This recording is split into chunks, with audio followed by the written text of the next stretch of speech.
I am a capitalist. And after a 30-year career in capitalism, spanning 36 companies, generating tens of billions of dollars in market value, I'm not just in the top 1%, I'm in the top 0.01% of all earners. Today, I have come to share the secrets of our success, because rich capitalists like me have never been richer.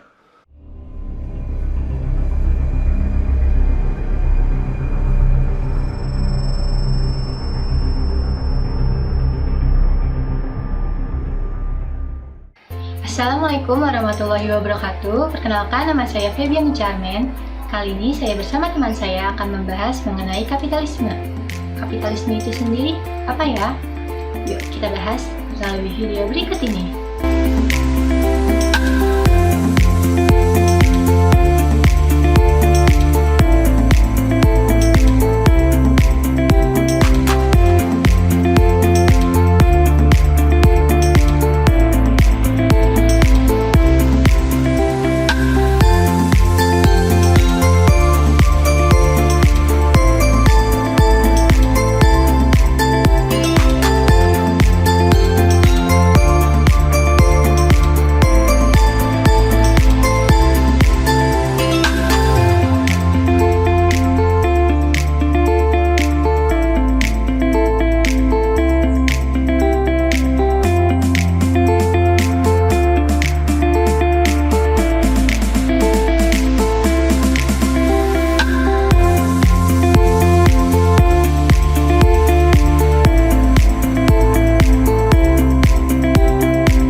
Selanjutnya yang akan kita bahas adalah sejarah dari kapitalisme. Sejarah dari kapitalisme akan dibahas oleh teman saya, Femi.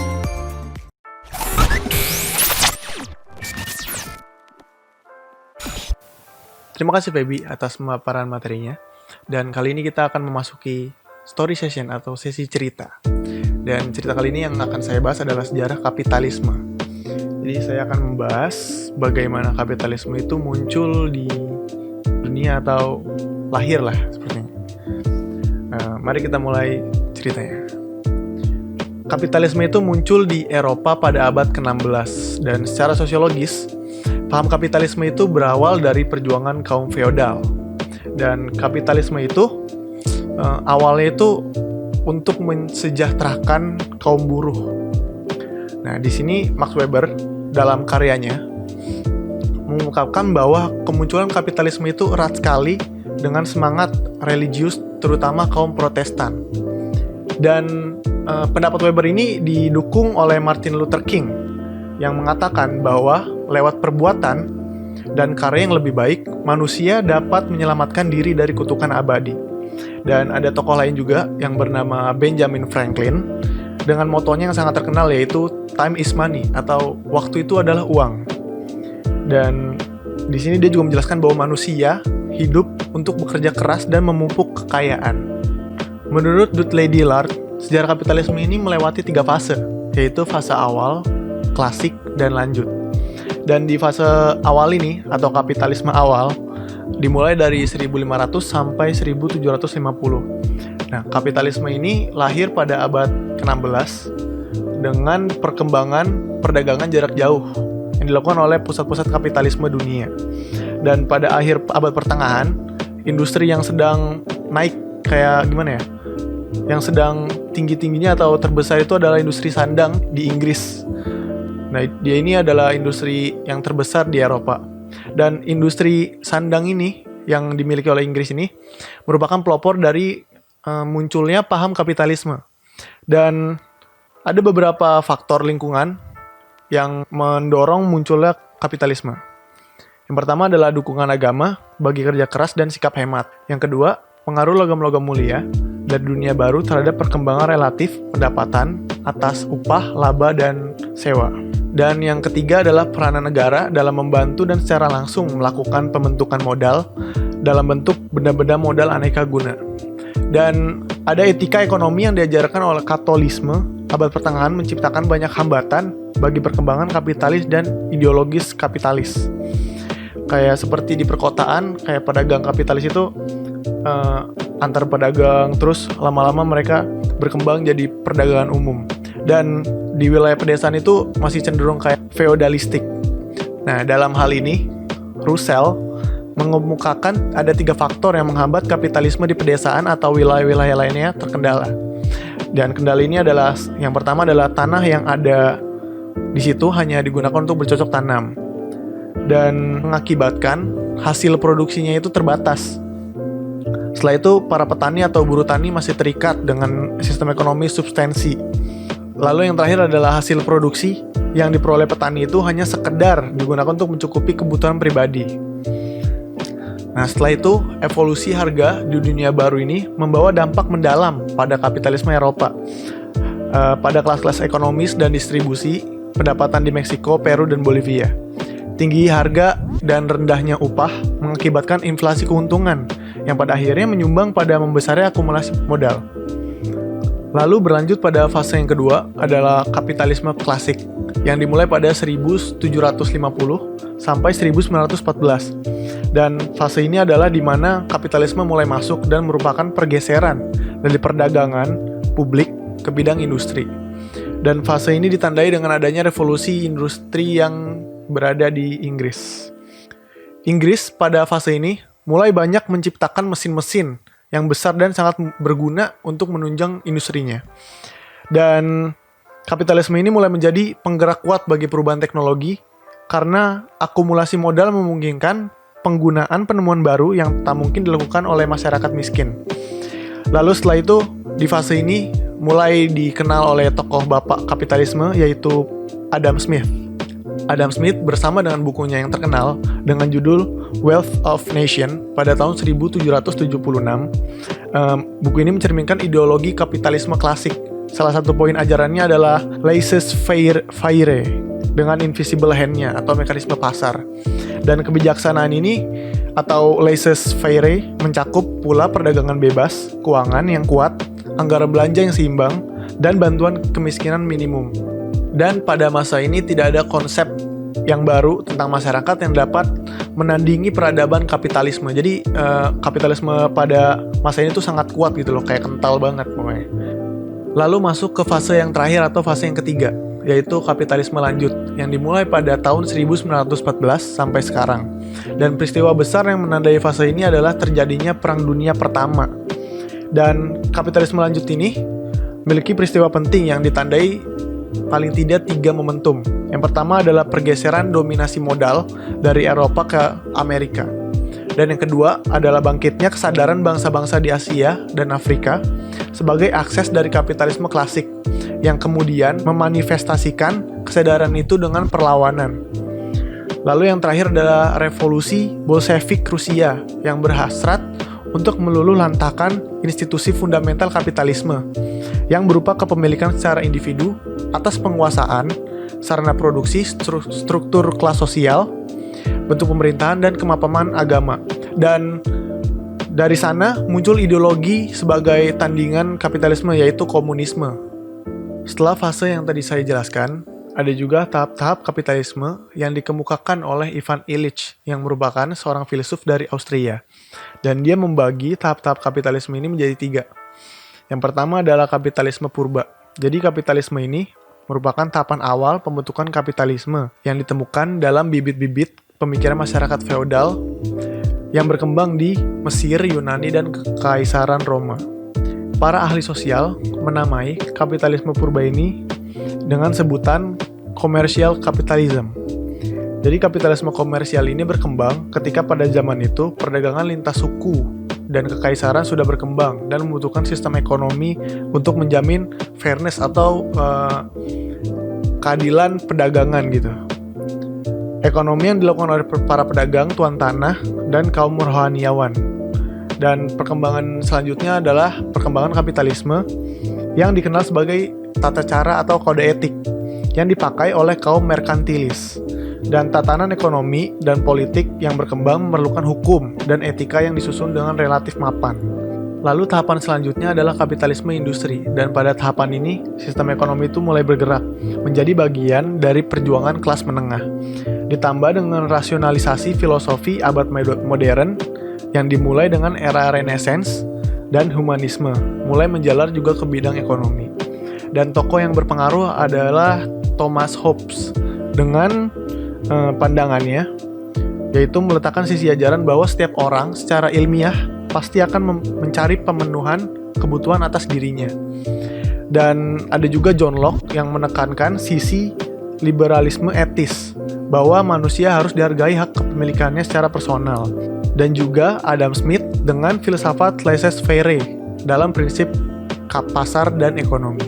Kemudian masuk tahapan yang terakhir, yaitu kapitalisme lanjut. Nah, dalam fase ini, kapitalisme bukan semata lagi hanya mengakumulasi modal dan juga investasi. Dan kapitalisme juga bukan bermakna konsumsi dan produksi belaka, tapi menabung dan menanam modal, sehingga mendapatkan keuntungan yang berlipat-lipat. Dan kapitalisme lanjut dengan refleksi sosialnya, terus mengembangkan bagaimana mereka tetap berkembang, mendapatkan keuntungan, tapi tetap menyediakan lahan pendapatan yang cukup bagi para konsumen sebagai sekaligus faktor utama pasarnya. Lalu yang terakhir, Adam Smith sebagai bapak kapitalisme mengemukakan 5 teori dasar dari kapitalisme, atau prinsip dasar lah. Yang pertama adalah pengakuan hak milik pribadi tanpa batas-batas tertentu. Dan yang kedua, pengakuan hak pribadi untuk melakukan kegiatan ekonomi demi meningkatkan status sosial ekonomi. Jadi di sini semua orang tuh bisa melakukan kegiatan ekonomi demi mendapatkan derajat atau kekayaan yang lebih lah gitu. Lalu yang ketiga adalah pengakuan adanya motivasi ekonomi dalam bentuk semangat meraih keuntungan semaksimal mungkin. Dan yang keempat adalah kebebasan melakukan kompetisi. Dari sini juga bisa kita lihat bahwa semuanya tuh pasti berlomba-lomba gitu, jadi yang paling bagus, yang paling hebat gitu loh pokoknya lah. Kayak mendapatkan keuntungan yang sebesar-besarnya. Dan yang kelima adalah mengakui hukum ekonomi pasar bebas atau mekanisme pasar. Oke, sekian dari story session kali ini. Saya kembalikan pada Feby.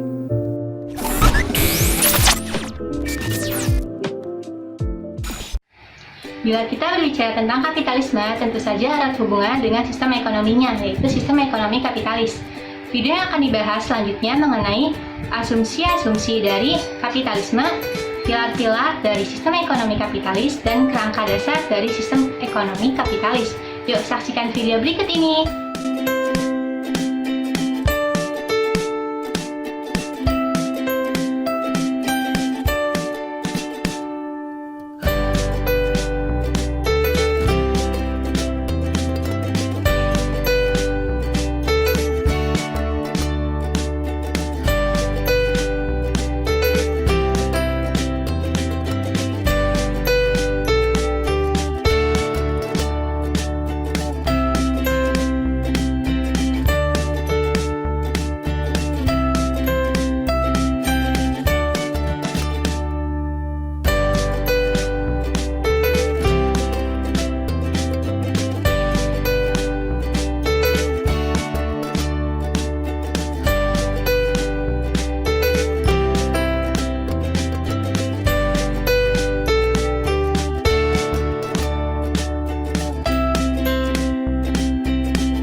perairan yang terletak di Desa Tanjung Jaya, Kecamatan Penimbangan, Kabupaten Pandeglang, dan sejak lama telah dikenal sebagai kawasan pariwisata karena memiliki pasir putih dan panorama yang indah baik di darat maupun di bawah air. Pertumbuhan ekonomi melalui kedatangan modal asing dipercaya sebagai obat mujarab untuk menekan angka kemiskinan yang tinggi. Dengan regulasi yang dibuat untuk memudahkan investasi domestik dan asing masuk. Pembangunan hotel mewah dan sarana rekreasi yang modern dibangun di tengah-tengah masyarakat desa yang awam terhadap kapitalisme. Bila negara menjual regulasi dan lisensi serta melindungi pemilik kapital, pemilik modal memperoleh keuntungan ekonomi dan politik yang sangat besar. Sedangkan warga sekitar terpinggirkan dan terjadilah ketimpangan. Maka bila pemilik modal melakukan aktivitas ekonominya dan investasi kapital tersebut diregulasi, maka terjadilah kapitalisme. Kebijakan pemerintah mengenai kawasan ekonomi khusus pada hakikatnya merupakan kebijakan pemerintah dalam menghadapi perubahan sosial dalam dunia yang sangat menjunjung tinggi sistem ekonomi kapitalis dan menganggap sebagai sistem yang paling tepat untuk membawa kesejahteraan kepada masyarakat. Namun, di sisi lain, kebijakan ini akan pula membawa perubahan pada masyarakat tradisional yang berada di daerah tersebut. Sistem ekonomi ini hanya mampu memberikan kesempatan para pemilik modal untuk menambah pundi-pundi kekayaannya. Sistem ekonomi ini hanya dapat memperburuk keadaan ekonomi masyarakat setempat karena masyarakat ini tidak memiliki kemampuan untuk bersaing dalam pasar bebas yang terbentuk oleh sistem ekonomi kapitalis.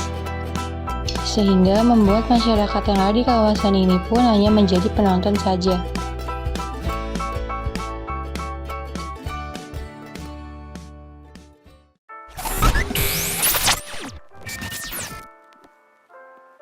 Kembali lagi dengan saya, Kemal Pramodawardhana, di Story Session.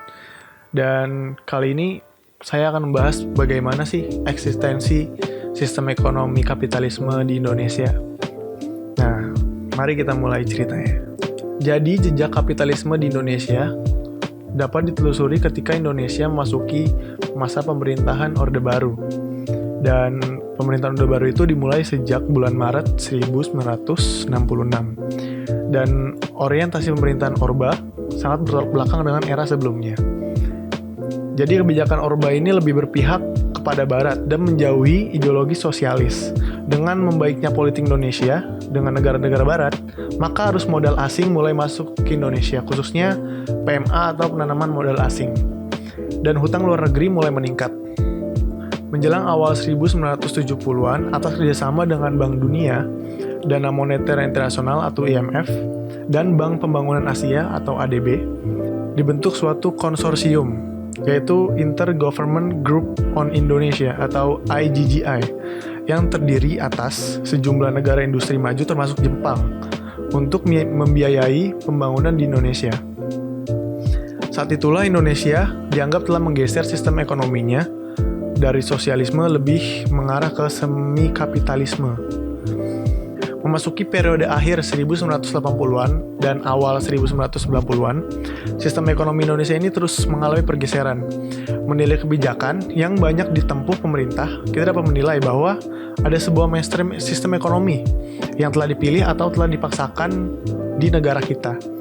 Dan isu-isu ekonomi politik banyak dibawa ke arah liberalisasi ekonomi, baik liberalisasi sektor keuangan, industri, maupun sektor perdagangan.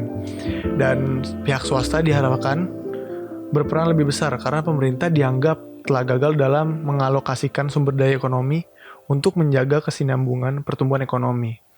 Lalu di Indonesia mulai menjamur industri perbankan yang diikuti dengan terjadinya transaksi utang luar negeri, perusahaan-perusahaan swasta yang sangat pesat. Dan masa pembangunan ekonomi Orde Baru pun akhirnya berakhir.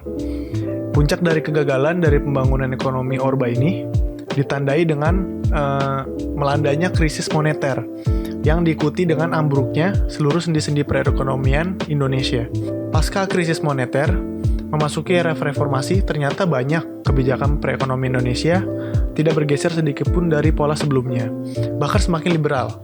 Dengan mengikuti garis-garis yang telah ditentukan oleh IMF, Indonesia benar-benar telah menuju ke liberalisasi ekonomi.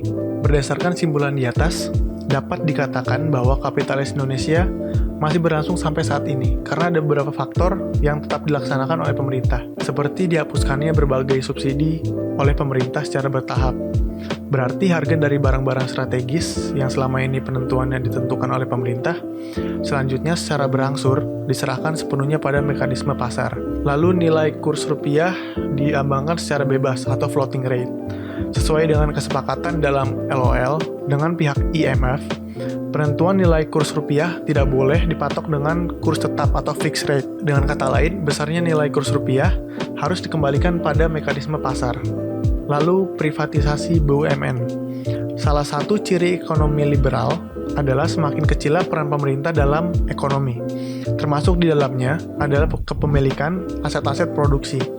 Dengan dijualnya BUMN kepada pihak swasta, baik swasta nasional maupun asing, berarti perekonomian Indonesia semakin liberal. Peran serta pemerintah Indonesia dalam kancah WTO dan perjanjian GATT dengan masuknya Indonesia dalam tata perdagangan dunia tersebut semakin memperjelas komitmen Indonesia untuk masuk kubangan liberalisasi ekonomi dunia atau kapitalisme global. Sekian story session sekaligus akhir video ini. Jika kalian suka dengan video ini, silakan tekan tombol like. Dan jika kalian merasa ini bermanfaat, tolong bagikan video ini. Dan saya Kaya Pramodewardana, sampai jumpa di video berikutnya.